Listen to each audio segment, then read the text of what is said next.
ഇത് ഞങ്ങളുടെ കൊക്കോബോധു ഹിത്തിയിലെ 3ാമത്തെ ദിവസമാണ്.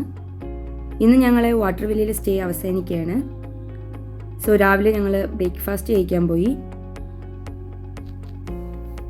ലഞ്ച്, ഡിന്നർ ഇതൊക്കെ കാണിച്ചതല്ലാണ്ട് ബ്രേക്ക്ഫാസ്റ്റിൻ്റെ വീഡിയോ ഇതുവരെ ഞാൻ കാണിച്ചിട്ടില്ലായിരുന്നു. അതുകൊണ്ടാണ് കേട്ടോ ഇതെടുത്തത്. പറയാനായിട്ടൊന്നുമില്ല, എല്ലാ ഐറ്റംസ് ഉണ്ട്. ഇംഗ്ലീഷ് വേണമെങ്കിൽ ഇംഗ്ലീഷ്, നമ്മുടെ സൗത്ത് വേണമെങ്കിൽ സൗത്ത്, നോർത്ത് വേണമെങ്കിൽ നോർത്ത്, ഏത് വേണമെങ്കിലും അവിടെ കിട്ടും.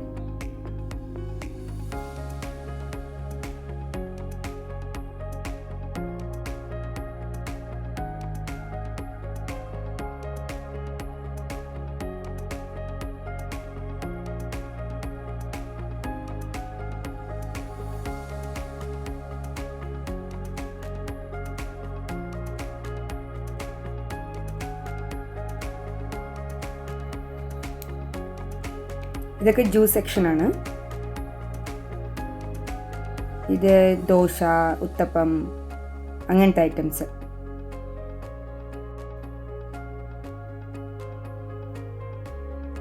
പിന്നെ കുറേ കട്ട് ഫ്രൂട്ട്സ് ഒക്കെ വെച്ചിട്ടുണ്ട് അവിടെ.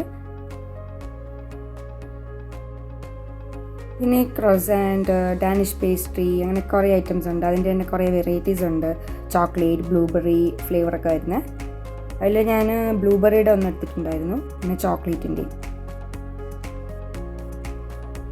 പിന്നെ കുറേ ബ്രെഡ് ഐറ്റംസ്.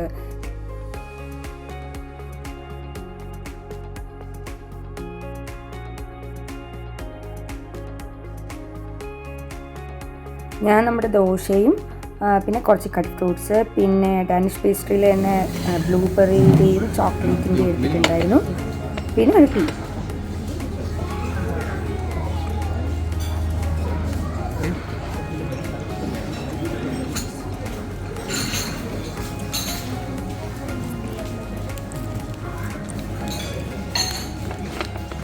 ഇതെന്ത് ചൂടാണ്.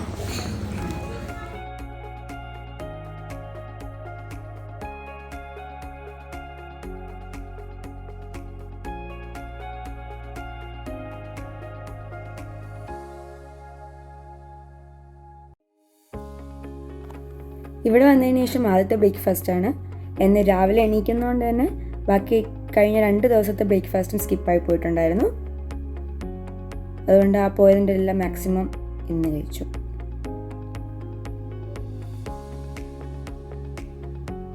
നല്ല ഗ്രാൻഡ് ബ്രേക്ക്ഫാസ്റ്റിന് ശേഷം ഞങ്ങൾ ഞങ്ങളുടെ റൂമിലോട്ട് പോയി. അപ്പോൾ ഇന്നത്തോടുകൂടി നമ്മുടെ വാട്ടർ വെല്ലിലെ സ്റ്റേ അവസാനിക്കുകയാണ്. നമുക്ക് 3 ഡേയ്സാണ് വാട്ടർ വെല്ല് ഉണ്ടായിരുന്നത്. ഇനി നമ്മൾ പോകുന്നത് ഐലൻഡ് വില്ലയിലോട്ടായിരിക്കും. അപ്പോൾ അവിടെ പോകുമ്പോൾ അവിടുത്തെ കാഴ്ചകളാണ്. എനിക്ക് സത്യം പറഞ്ഞാൽ ഇവിടുന്ന് പോകാൻ ഭയങ്കര മടിയായിരുന്നു. എനിക്ക് എല്ലാ വില്ല വെച്ച് നോക്കുമ്പോഴത്തേക്കും എനിക്ക് ഏറ്റവും ഇഷ്ടപ്പെട്ടത് വാട്ടർ വെല്ല് തന്നെയാണ്. പിന്നെ നമുക്ക് പോയാലേ പറ്റൂ. പിന്നെ റൂമൊക്കെ വലിച്ചു വാരിയിട്ടൊക്കെയായിരുന്നു. വേണമെങ്കിൽ ക്ലീൻ ചെയ്യാതെ പോവാം, പക്ഷേ നമ്മുടെ ഒരു മര്യാദ അനുസരിച്ച് ഞാനെല്ലാം നീറ്റാക്കി വെച്ചിട്ടേ പോകാറുള്ളൂ. സോ അതൊക്കെ എല്ലാം അടുക്കി ഒക്കെ വച്ചിട്ട് ഞങ്ങൾ റിസപ്ഷനിലോട്ട് പോയി. അവിടെ ചെന്നിട്ട് ഇവിടെ വാട്ടർ വെല്ല് ചെക്ക് ഔട്ട് ചെയ്തിട്ട് വേണം ഞങ്ങൾക്ക് ഐലൻഡ് വില്ലയിലോട്ട് പോകാൻ.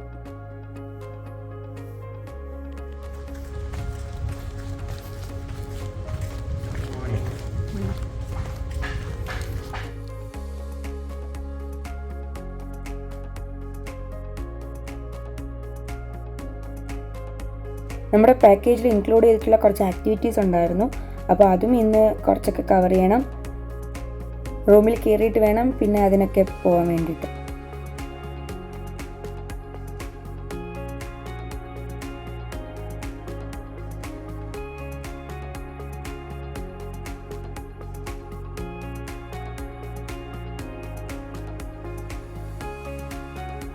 അവിടെ ഞങ്ങളൊരു 5 മിനിറ്റ് വെയിറ്റ് ചെയ്തു. കാരണം ഞങ്ങളുടെ care taker വരണമായിരുന്നു.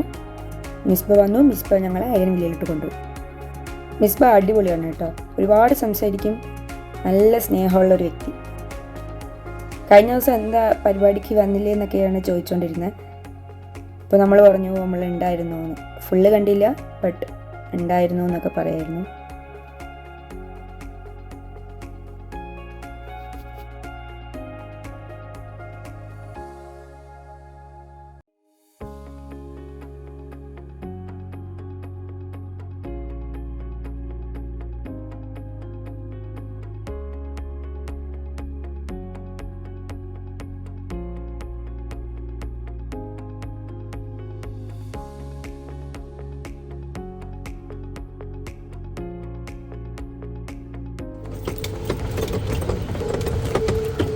room number is 341.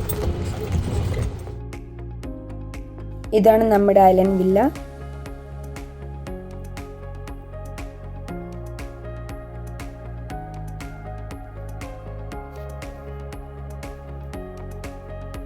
ഈ ഐലൻഡ് വില്ലയുടെ ബാക്കിലായിരിക്കും എപ്പോഴും ബീച്ച് വരിക.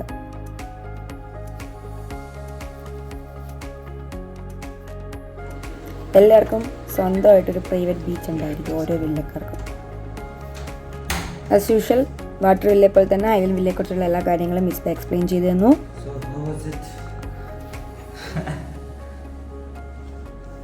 So allow me to introduce, it will be the same as water villa, the service time for housekeeping. Okay. And on this side we have an outdoor shower and a pool.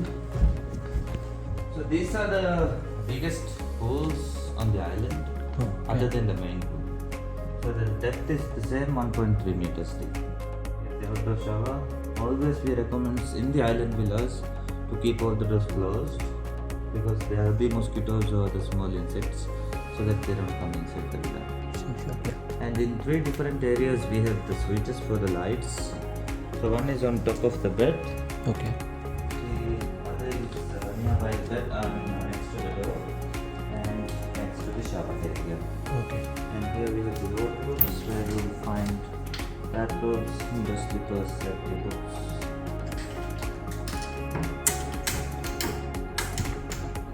On this side we have iron board, beach bag and laundry bag at home in case if it likes to do it.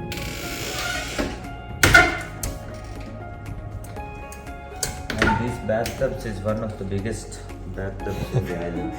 Compared to the water villa, it's Big. far bigger than this is the indoor shower. And here we have the toilet. And the minibar will be the same as the water villas. I believe you know how to use the coffee machine, Yeah. right? And we have all the snacks for the minibar. And rest of the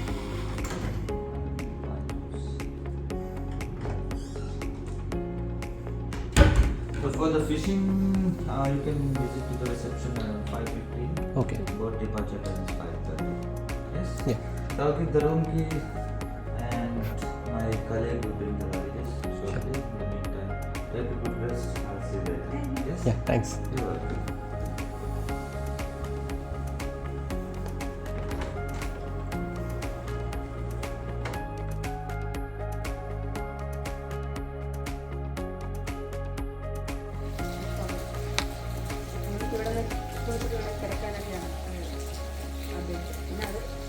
Open shop.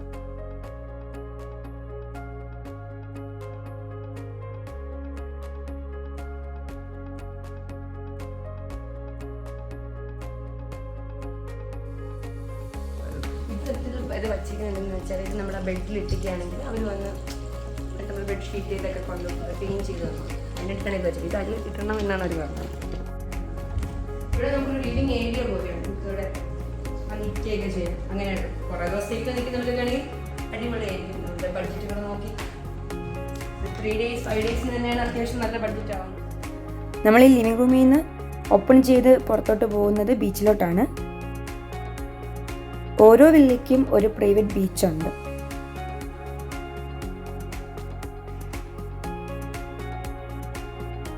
ഇത് നമ്മുടെ വില്ലയുടെ back സൈഡാണ്. Back സൈഡിലാണ് beach വരുന്നത്.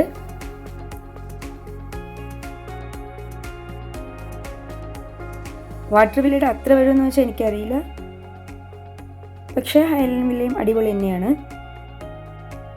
നമുക്ക് private ഒരു beach അവർ നൽകുന്നുണ്ട്. പിന്നെ ഇവിടെ വലിയ വെയിലൊന്നുമില്ല. അതുകൊണ്ട് തന്നെ ഇങ്ങനെ കടലൊക്കെ കണ്ട് ഇവിടെ നമുക്ക് കിടക്കുക എന്ന് പറയുന്നതും ഒരു രസമല്ലേ. എൻ്റെ വിഷമം എന്ന് പറഞ്ഞാൽ ഞാനൊന്ന് ജസ്റ്റ് ഒന്ന് എൻജോയ് ചെയ്ത് തുടങ്ങിയപ്പോൾ തന്നെ അടുത്തൊരു ആക്ടിവിറ്റിക്ക് പോകണമായിരുന്നു. കാരണം ഇതെല്ലാം ഇൻക്ലൂഡ് ചെയ്ത പാക്കേജ് ആയതുകൊണ്ട് തന്നെ ഒന്നും നമുക്ക് മിസ് ചെയ്യാൻ പറ്റില്ല. പിന്നെ അതൊരു വിഷമമായി പോകും. കയാക്കിംഗ് ഉണ്ടായിരുന്നു ഞങ്ങളുടെ പാക്കേജിൽ. സോ അവിടെ വാട്ടർ സ്പോർട്ടിൽ പോയി അവർ കുറച്ച് ഇൻസ്ട്രക്ഷൻസ് ഒക്കെ തന്നു. അവരാദ്യം ഫോണൊക്കെ വാങ്ങിച്ചു വെച്ചിട്ടുണ്ടായിരുന്നു. കാരണം ഫസ്റ്റ് ടൈം അല്ലേ എന്നൊക്കെ ചോദിച്ച് ഫോൺ വാങ്ങിച്ചു വെച്ചിട്ടുണ്ടായിരുന്നു. പക്ഷേ ഒരു റൗണ്ട് വന്നപ്പോഴത്തേക്കും കുറച്ച് കൂളായി. പിന്നെ ഞാൻ പോയി ഫോണൊക്കെ എടുത്തിട്ട് വന്നു, കാരണം അത് എന്താണെന്ന് ഷൂട്ട് ചെയ്യണ്ടേ. ഡെപ്ത് ഉണ്ടോയെന്ന് ചോദിച്ചാൽ ഡെപ്ത് ഉണ്ട്. അവരാദ്യം ചോദിച്ചത് നീന്താൻ അറിയാമോ എന്നാണ്. നമ്മൾ പിന്നെ ഇങ്ങനെ കൂളായിട്ട് എല്ലാം അറിയാവുന്ന പോലെ നിന്നു. പേടിയുണ്ടായിരുന്നു ആദ്യം, പിന്നെ കുഴപ്പമില്ല. ഇവർ ഈ കെട്ടിയിട്ടിട്ടുണ്ട്, ഡിവൈഡ് ചെയ്തിട്ടുണ്ട്. അതിൻ്റെ അകത്ത് മാത്രമേ നമുക്ക് ഈ കയാക്കിങ് നടത്താൻ പറ്റുള്ളൂ. ഏകദേശം 1 മണിക്കൂർ കയാക്കിങ്ങിന് വേണ്ടിയിട്ടുണ്ടായിരുന്നു.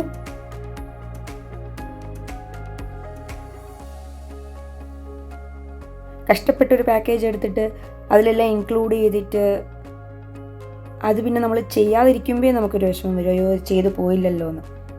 അതുകൊണ്ടാണ് ഞാൻ ആദ്യമേ പറഞ്ഞത്, നമുക്ക് ഒരുപാട് ആക്ടിവിറ്റീസ് ചെയ്യാൻ താല്പര്യമുള്ള ആളാണെങ്കിൽ സാധാ സ്റ്റേ ആയിരിക്കും കുറച്ചുകൂടെ ബെറ്റർ. കാരണം എന്ന് വെച്ചാൽ ഇതുപോലുള്ള നല്ല റിസോർട്ടൊക്കെ ചൂസ് ചെയ്യുമ്പോഴത്തേക്കും നമുക്ക് അവിടെ നേരെ ഒന്നും എൻജോയ് ചെയ്യാൻ പറ്റില്ല. അതാണ് ഏറ്റവും വലിയൊരു വിഷമം. ഇതും ചെയ്യണം അതും ചെയ്യണം, അതൊരു വിഷമമായിട്ട് എനിക്ക് തോന്നി. ഞാൻ മനസ്സോടാണ് ഇതെല്ലാം ചെയ്യുന്നത്. ആക്ച്വലി ഇതെല്ലാം കൊള്ളായിരുന്നു, അടിപൊളിയായിരുന്നു. പക്ഷെ അവിടെ നേരെ എൻജോയ് ചെയ്യാൻ പറ്റാത്തതിൻ്റെ ഒരു വിഷമം ഉണ്ടായിരുന്നു. സത്യം പറഞ്ഞാൽ ഐലൻഡ് വില്ല നേരെ കണ്ടു വരുന്നതിന് മുന്നേ നമ്മളിത് ചെയ്യാൻ വേണ്ടി ഇറങ്ങി. പിന്നെ അത്രയ്ക്ക് ദിവസവും കിട്ടുന്നില്ലല്ലോ, ആകെപ്പാടെ ഒരു 5 ദിവസമല്ലേ കിട്ടുന്നുള്ളൂ. എല്ലാം കൂടെ എക്സ്പ്ലോർ ചെയ്ത് വരുമ്പോഴത്തേക്കും തന്നെ നമുക്ക് പോകാൻ സമയമാവും. ആ കാണുന്ന ഒരു ഡിവിഷൻ ഇല്ല, അതിനപ്പുറത്തേക്ക് പോകാൻ പാടില്ല, കാരണം അതിനപ്പുറത്തേക്ക് കുറച്ചും കൂടെ ഡെപ്ത് ഉണ്ട്. ഇനിയിപ്പോൾ ഇത് കഴിഞ്ഞ് കഴിഞ്ഞാൽ പിന്നെ വേറെ പരിപാടിയൊന്നുമില്ല. പിന്നെ ആസ് യൂഷ്വലിനായിട്ട് ഡിന്നറൊക്കെ കഴിഞ്ഞിട്ട് അവിടെ ഒരു പ്രോഗ്രാം ഉണ്ടായിരുന്നു, പാട്ടും ഡാൻസും അങ്ങനെയൊക്കെ.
ഇത് ഞങ്ങളുടെ കൊക്കോബുദു ഹിത്തിയിലെ 4ാമത്തെ ദിവസമാണ്. ഒരു ഫോട്ടോഷൂട്ട് ഉണ്ടായിരുന്നു ഫ്രീ ആയിട്ട്, അതിന് വേണ്ടിയിട്ട് പോവുകയാണ്. ഫോട്ടോഷൂട്ട് കഴിഞ്ഞിട്ട് ജിം, സ്പാ അവിടെയൊക്കെ വിസിറ്റ് ചെയ്തു. കാരണം ഞാൻ അതിന് മുന്നേ അവിടെ അകത്ത് കയറിയിട്ടുണ്ടായിരുന്നില്ല, പുറത്തുനിന്ന് ജസ്റ്റ് ഒന്ന് കണ്ടേ ഉള്ളൂ. സോ അത് കാണാൻ വേണ്ടി പോയി.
ഇതാണ് നമ്മുടെ ജിം.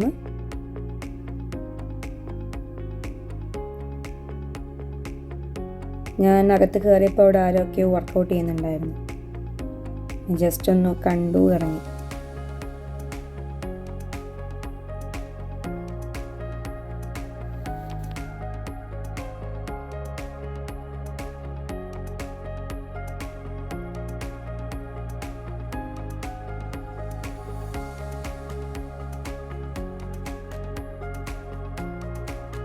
മെഡിറ്റേറ്റ് ചെയ്യുന്നവർക്കൊക്കെ ഇവിടെ വന്നിരുന്ന് മെഡിറ്റേറ്റ് ചെയ്യാം. പക്ഷെ ഞാൻ പോകുന്നത് ഫോട്ടോ എടുക്കാനാണ്. ഈ വീഡിയോ കണ്ടപ്പോഴാണ് ഞാനും ശ്രദ്ധിച്ചത് ആ കടലിൻ്റെ കളറും ആ ഡ്രസ്സും എല്ലാം കൂടെ നന്നായിട്ട് പോകുന്നുണ്ട്. നല്ല അടിപൊളി. ആ കടലിൻ്റെ കളറ് കാണാൻ തന്നെ എന്ത് ഭംഗിയാണ്.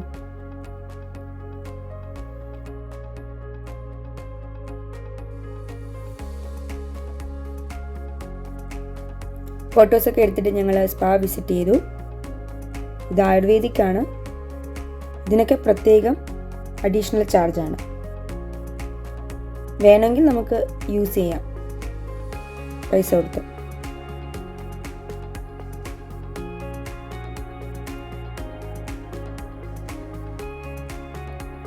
ഇവിടെ നിന്ന് നോക്കുമ്പോൾ നമുക്ക് നമ്മുടെ വാട്ടർ വില്ലൊക്കെ കാണാം. ഞാൻ അതിനെ പറഞ്ഞില്ലേ ഫോട്ടോഷൂട്ട് ഉണ്ടായിരുന്നു എന്ന്. അപ്പോൾ അത് കഴിഞ്ഞ് വന്ന് ലഞ്ചൊക്കെ കഴിച്ചിട്ടാണ് ഇവിടെ വന്നത്. ഇവിടുന്ന് പോകുമ്പോൾ തന്നെ നമ്മൾ ലേറ്റായിട്ടാണ് ഇറങ്ങുന്നത്. കാരണം നമുക്ക് ഈവനിങ് ഫിഷിംഗ് ഉണ്ടായിരുന്നു. അപ്പോൾ അത്രത്തോളം നമുക്ക് ഇവിടെ ഒന്ന് കാണാനൊന്നും കുറേ നേരം നിൽക്കാൻ പറ്റില്ല. എല്ലാം ഒന്ന് ജസ്റ്റ് ഒന്ന് കണ്ടു പെട്ടെന്ന് ഇറങ്ങി.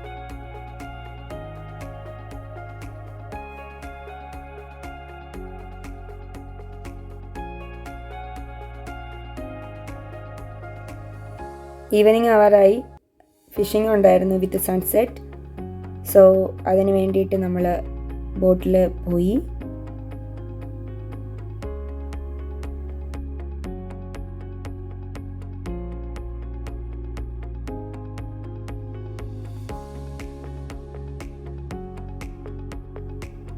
ഒരുപാട് ദൂരം കൊണ്ടുപോയി ഏകദേശം ഒരു നടുക്കൊക്കെ കൊണ്ട് നിർത്തിയിട്ടാണ് ഈ ഫിഷിംഗ് സ്റ്റാർട്ട് ചെയ്യുന്നത്.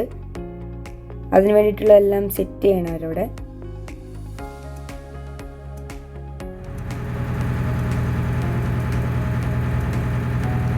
എൻ്റെ ലൈഫിൽ ഇതൊക്കെ ഒരു ആദ്യത്തെ അനുഭവമാണ്. കടലിൽ നിന്നും വീണ്ടിരിക്കുകയാണ്. മീൻ വീഴാനുള്ള ഫുഡൊക്കെ അതിലവർ സെറ്റ് ചെയ്ത് വെക്കുകയാണ്. അവർ തന്നെ നമുക്ക് പറഞ്ഞു തരും എങ്ങനെയാണ് ചെയ്യേണ്ടതെന്നൊക്കെ അറിയാത്തവർക്ക്.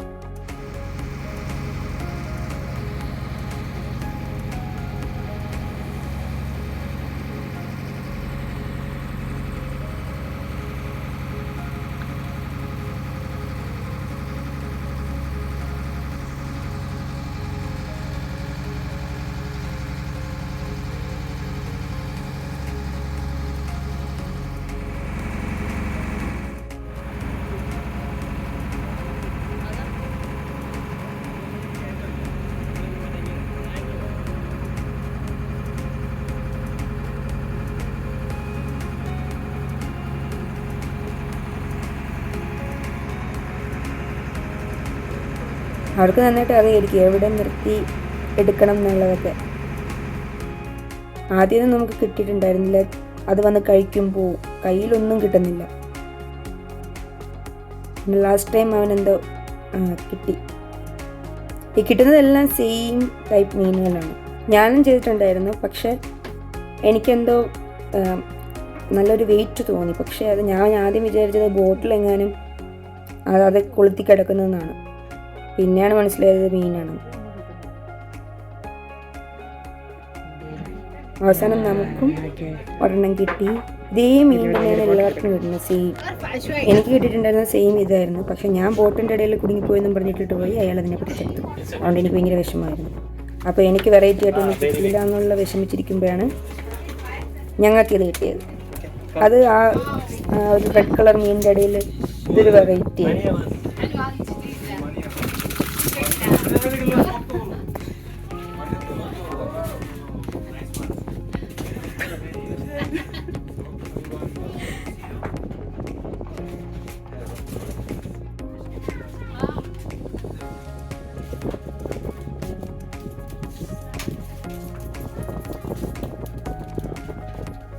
ഇത് എല്ലാവർക്കും കൂടെ കിട്ടിയതാണ്. ഇതിൽ ആ റെഡും ആ വെറൈറ്റി ആയിട്ട് കിടക്കുന്നത് നമുക്കാണ് കിട്ടിയത്. റെഡിലൊരു 3 എണ്ണം, മറ്റേതൊരെണ്ണം. മറ്റേ വലിയ മീനിന് അവർ ആ കടലോട്ട് തന്നെ വിട്ടു. കാരണം അത് കറിക്കൊന്നും എടുക്കില്ല എന്നാണ് അവർ പറഞ്ഞത്. നമ്മൾ ഏതാണോ പിടിച്ചത് അത് വേണമെങ്കിൽ നമുക്ക് തന്നെ ഒരു കറി വെച്ച് തരും. അവർ വേണമെങ്കിൽ ഒന്ന് ചോദിക്കും വേണമെന്നൊക്കെ. നൈറ്റ് വന്നിട്ട് നമുക്ക് ക്യാൻഡിൽ ലൈറ്റ് ഡിന്നർ ആയിരുന്നു ലാസ്റ്റ് ഡേ. മെനു ഒക്കെ പ്രീ പ്ലാൻഡ് ആണ്. നമുക്ക് 2 രീതി ചൂസ് ചെയ്യാം. വേണമെങ്കിൽ നമുക്ക് പോയി എടുക്കാം, ഇല്ലെങ്കിൽ അവർ നമ്മുടെ മുന്നിൽ കൊണ്ടുവരും. സൂപ്പൊക്കെ ഉണ്ടായിരുന്നു.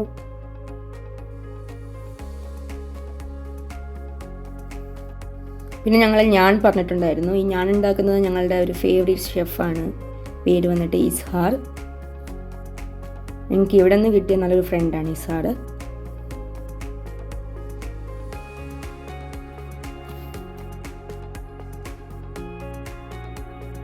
ഫുഡ് വേണമെങ്കിൽ പറഞ്ഞില്ലേ ഞാൻ ആദ്യമേ പോയി എടുക്കാമെന്ന്. പക്ഷേ ഞങ്ങളത് വേണ്ടാന്ന് പറഞ്ഞു. കാരണം എന്നും ഒരുപാട് ഐറ്റംസ് നമ്മൾ കഴിക്കുന്നുണ്ട്, എന്തെങ്കിലും വെറൈറ്റി വേണ്ടേ. അതുപോലെ അവർ നമ്മളെ മുന്നിൽ കൊണ്ടുവരുന്നതും നമ്മൾ പോയി എടുക്കുന്നതും രണ്ടും 2 രീതിയല്ലേ. അതുകൊണ്ട് നമ്മൾ ഇത് തന്നെയാണ് ചൂസ് ചെയ്തത്. സോ നമുക്ക് 2 ഓപ്ഷൻ ഉണ്ട് ക്യാൻഡിൽ ലൈറ്റ് ഡിന്നറിൽ തന്നെ.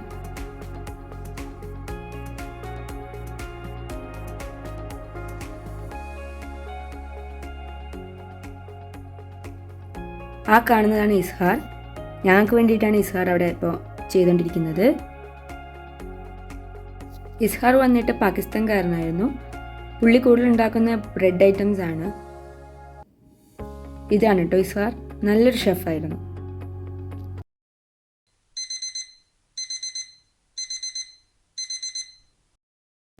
ആറ് 10-നായിരുന്നു സൺറൈസ്. ഞാൻ ഈ ഫോട്ടോ എടുക്കാൻ വേണ്ടിയിട്ടാണ് ഈ ഓടിപ്പോകുന്നത്. പക്ഷേ ഭയങ്കര വിഷമമായിരുന്നു. അന്ന് 6 മണിക്ക് മഴ പെയ്യാൻ തുടങ്ങി. പക്ഷെ പെട്ടെന്നൊരു 2 സെക്കൻഡിലോട്ട് വേണ്ടി മാത്രം വന്ന പോലെ ഇങ്ങനെ സൂര്യൻ ജസ്റ്റ് വന്ന് എത്തി നോക്കിയിട്ട് പോയി. അത് കണ്ട് ഞാൻ പെട്ടെന്ന് ഓടിപ്പോവുകയാണ് ഫോട്ടോസൊക്കെ എടുക്കാൻ. പക്ഷേ ഈ കാണുന്ന ആ ഒരു ഇത് മാത്രമേ ഉള്ളൂ. അപ്പോൾ തന്നെ നമ്മൾ പെട്ടെന്ന് മഴ വന്നു, നമ്മൾ അകത്ത് കയറേണ്ട അവസ്ഥയായി. 6:30 തുടങ്ങിയ മഴയാണ്. പക്ഷേ എന്നാലും ഞാൻ 2-3 ഫോട്ടോസൊക്കെ എടുത്തു. അതിനുവേണ്ടി മാത്രം വന്ന പോലെയായിരുന്നു സൂര്യൻ. ബ്രേക്ക്ഫാസ്റ്റ് കഴിക്കാൻ വന്നു. സത്യം പറഞ്ഞാൽ രാവിലെ ആ ഫോട്ടോ എടുത്തത് എനിക്കിപ്പോൾ ഒരു സ്വപ്നം പോലെയാണ് തോന്നുന്നത്. ആ ഒരു 1-2 സെക്കൻഡ് മാത്രം സൂര്യൻ വരിക, എന്നിട്ട് പെട്ടെന്നൊരു മഴ അങ്ങ് തുടക്കും. ഭയങ്കര മഴ. ഞങ്ങൾ ഇറങ്ങുന്നതിൻ്റെ അന്ന് ഭയങ്കര മഴയായിരുന്നു. ആ റെസ്റ്റോറൻറ്റിലെ സ്റ്റാഫ് വരെ പറഞ്ഞു വന്ന സമയത്ത് മഴ ഉണ്ടായിരുന്നില്ല, പക്ഷെ പോയപ്പം ഭയങ്കര മഴയായിരുന്നു. അതൊക്കെ കേട്ടപ്പോൾ എനിക്ക് ഭയങ്കര വിഷമമായി. സത്യം പറഞ്ഞാൽ ഇപ്പോഴും ഇത് കാണുമ്പോൾ ഭയങ്കര വിഷമമാണ്. ഞാൻ ഇത്രമാത്രം എൻജോയ് ചെയ്തൊരു പ്ലേസ് ഉണ്ടായിരുന്നില്ല. അവർ നമ്മളെ സന്തോഷത്തോടെ യാത്രയാക്കി. എൻ്റെ ലൈഫിൽ ഞാൻ ഇത്രയധികം എൻജോയ് ചെയ്തൊരു പ്ലേസ് ഉണ്ടാവില്ല. എനിക്ക് അവിടെ നിന്ന് വരാൻ തന്നെ മടിയായിരുന്നു. ഞാൻ അത്രയധികം ആ പ്ലേസിനെ സ്നേഹിച്ചതുകൊണ്ടാവാം ആ പ്രകൃതിയും എന്നെ തിരിച്ച് സ്നേഹിച്ചത് എന്നാണ് എനിക്ക് തോന്നിയത്.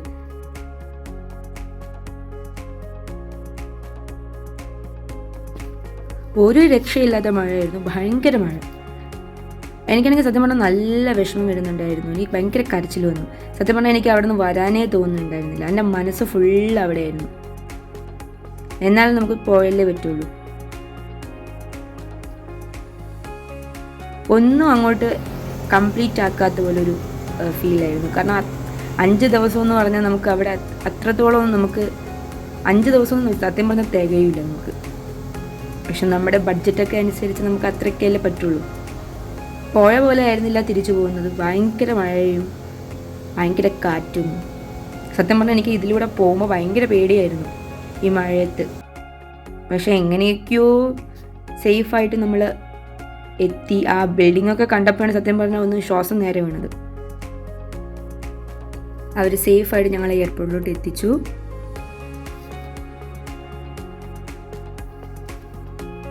പിന്നെ ഞങ്ങൾ അവിടുന്ന് കുറച്ചൊക്കെ പർച്ചേസ് ചെയ്തു. വലുതായിട്ടൊന്നുമില്ല, എന്തെങ്കിലും ആ ഒരു സ്ഥലത്തിൻ്റെ ഓർമ്മയ്ക്ക് വേണ്ടിയിട്ട് എന്തെങ്കിലുമൊക്കെ വാങ്ങിക്കണം എന്നുണ്ടായിരുന്നു. കുറച്ച് മാഗ്നറ്റ്, പിന്നെ കുറച്ച് ഫോട്ടോസ്, അങ്ങനെയൊക്കെ. തിരിച്ചു പോകണ്ട എന്ന് എനിക്ക് തോന്നിയ ഒരിടം, കണ്ടിട്ടും മതി തീരാത്തൊരു പ്ലേസ്, അതാണ് എനിക്ക് മാൽഡീവ്സ്. ഒരു ഉറക്കത്തിൽ നിന്ന് സ്വപ്നം കണ്ട് എഴുന്നേറ്റതുപോലെയായി. വിശ്വസിക്കാനേ പറ്റുന്നില്ല ഞാൻ അവിടെ പോയെന്ന്. Coco Bodu Hithi, thank you for creating beautiful memory in my life. Maldives എനിക്കൊരു സ്വർഗമായിരുന്നു. ഒരുപാട് ഓർമ്മകൾ സമ്മാനിച്ചതിന് thank you so much. I miss you. We will definitely meet again.